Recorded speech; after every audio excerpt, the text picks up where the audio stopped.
In 1904, at the behest of the colonial government in India, the British Army under Colonel Francis Younghusband occupied Lhasa in a fruitless search for evidence of Russian meddling in Tibetan affairs.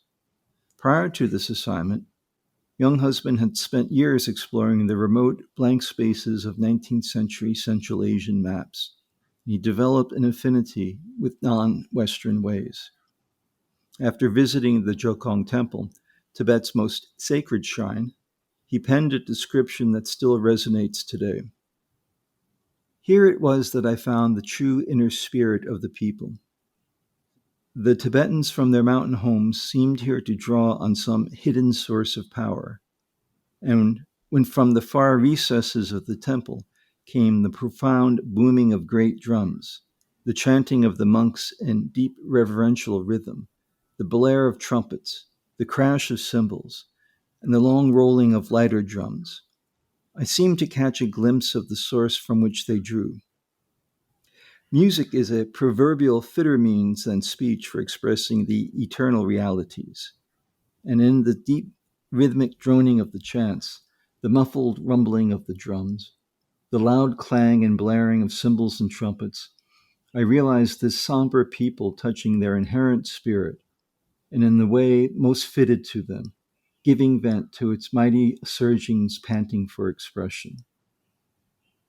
For Tibetans, the Jokhang is at the heart of a mandala, a circular geometric design that serves as a symbol of the universe. It also serves as a visual guide to complex and esoteric Buddhist principles. The devotional ritual of circumambulation around the temple reinforces its status as the sacred center, or a life pole. It is the geometric center of Lhasa's three imaginary concentric circles. The three circuits are pathways for pilgrims to practice their religion by circumambulating the Jokhang. The sacred and the secular were not separated in the streets of Lhasa, just as the normal and supernormal were entwined indivisibly. To expect otherwise would have come as a shock to the residents of Old Lhasa and sounded downright silly to them. For nearly all of its existence, the Jokhang Temple was Lhasa in the minds of Tibetans.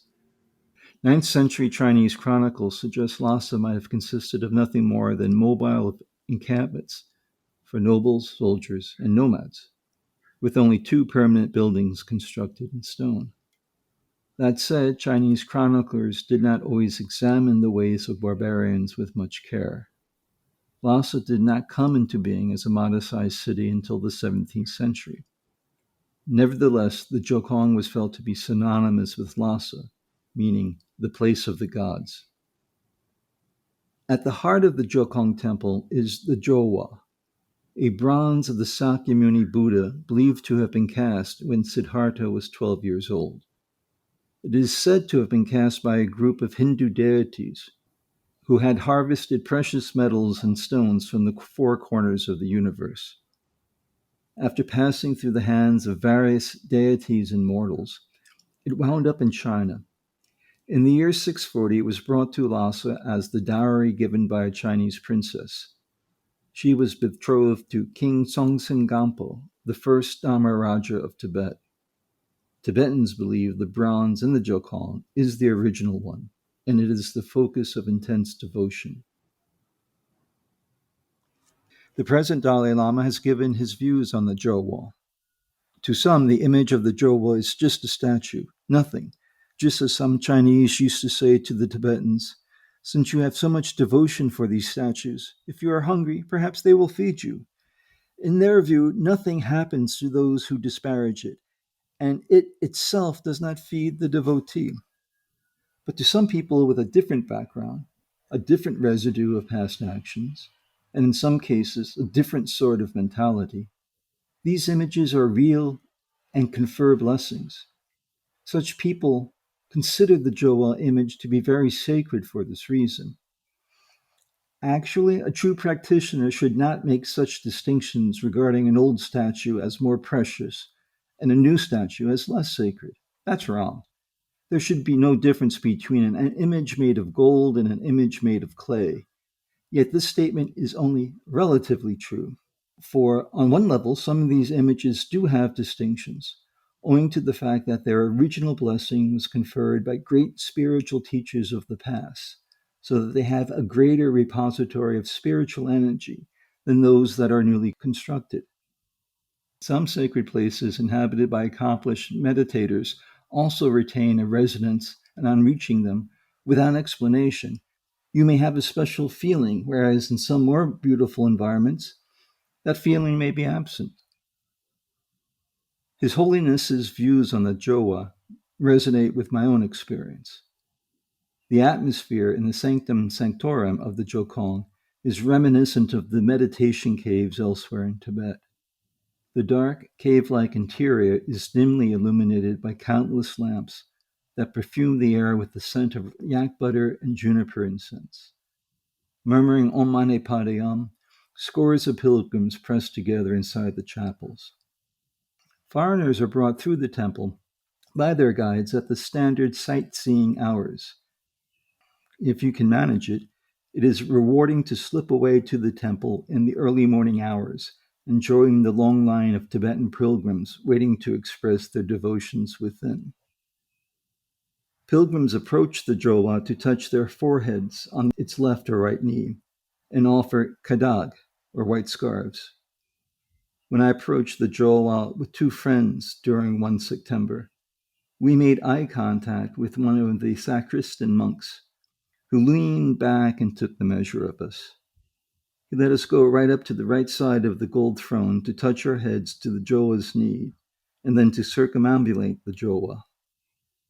The monks saw us out-of-towners as allies in a truly meaningful sense of the term. Hopefully we provided the monks with an unexpected affirmation of their faith by a funny-looking lot, and we were rewarded with the sensation of resonance described by His Holiness.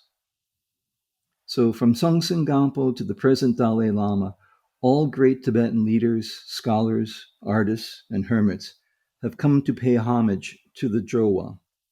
The most endearing story for me is about Jowo Ben, an ordinary farmer from Kongpo, who came to the Jokhang on pilgrimage.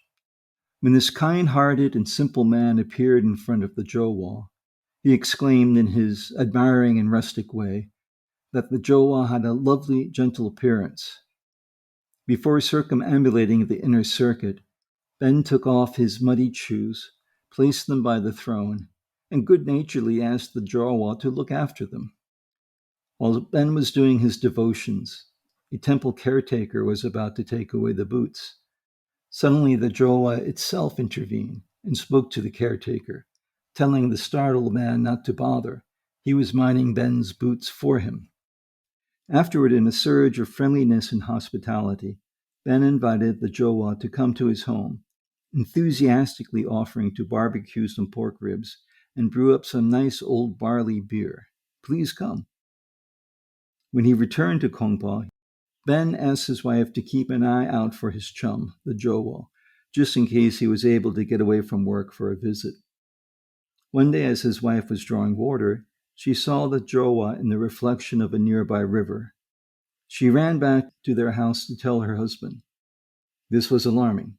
Ben thought the Jowo might have somehow been tossed into the river, so he frantically jumped in the water to save the bronze. As he brought the Jowo to the riverbank, the sacred image thanked Ben for his devotion. Declining Ben's invitation for roast pork and a pint of barley beer, the Jowo Rinpoche left behind his image on a rock as a testimony to the devotion of a wonderful and simple farmer. This sacred story is reflected in the good-natured and pious expressions of devoted pilgrims lining up to pay homage to the Jowo Rinpoche. Join them if you can. Jowo Ben will be delighted to see you there.